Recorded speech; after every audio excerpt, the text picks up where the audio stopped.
দেশের mobile phone অপারেটরগুলোর বিরুদ্ধে একের পর এক অভিযোগ জমা পড়ছে জাতীয় ভোক্তা অধিকার সংরক্ষণ অধিদপ্তরে। এক বছরে 4 অপারেটরের বিরুদ্ধে 1,500-এরও বেশি অভিযোগ করেছেন গ্রাহকেরা। 30 দিনের মধ্যে অভিযোগ নিষ্পত্তিতে আইন থাকলেও আদালতে রিটের সুরাহা না হওয়ায় কোনো পদক্ষেপ নিতে পারছে না সংস্থাটি।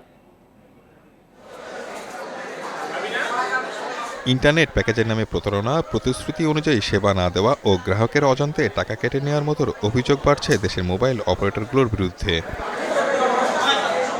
কিন্তু এসব অভিযোগের কোনো প্রতিকার করতে পারছে না ভোক্তা অধিকার সংরক্ষণ অধিদপ্তর। 2017 সালের শুরুতে 3টি অপারেটরকে জরিমানা করে সংস্থাটি। পরে রবি আজিয়াটার এক রিট আবেদনের প্রেক্ষিতে এ বিষয়ে স্থগিতাদেশ দেয় উচ্চ আদালত, যা সুরাহা হয়নি এখনও। এ কারণে মোবাইল ফোন অপারেটরদের বিরুদ্ধে অভিযোগের নিষ্পত্তি হচ্ছে না। মোবাইল অপারেটরদের বিরুদ্ধে প্রতিদিন অসংখ্য অভিযোগ। আপনি যদি আমাদের ফেসবুক পেজে যান, সেখানে দেখতে পাবেন মানুষের যে অভিযোগ অনুযোগ বিভিন্ন ক্ষেত্রে।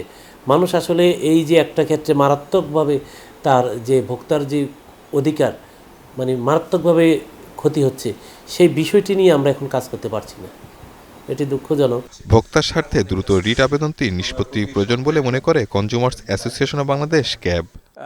রেগুলেটরি যে প্রতিষ্ঠান আছে তারা ভোক্তাদের স্বার্থে কাজ করবেন। প্রত্যেক রেগুলেটরি কাজ যারা ব্যবহারকারী তাদের স্বার্থটাকে দেখা, কোম্পানির স্বার্থ দেখা নয়। ওই জন্য রিটটা যাতে দ্রুত নিষ্পত্তি হয় সেই ব্যাপারে আর কি আমরা সংশ্লিষ্ট কর্তৃপক্ষের দৃষ্টি আকর্ষণ করছি। গ্রাহকের স্বার্থে বিটিআরসিকে নজরদারি আরও বাড়ানোর পরামর্শ ক্যাবের।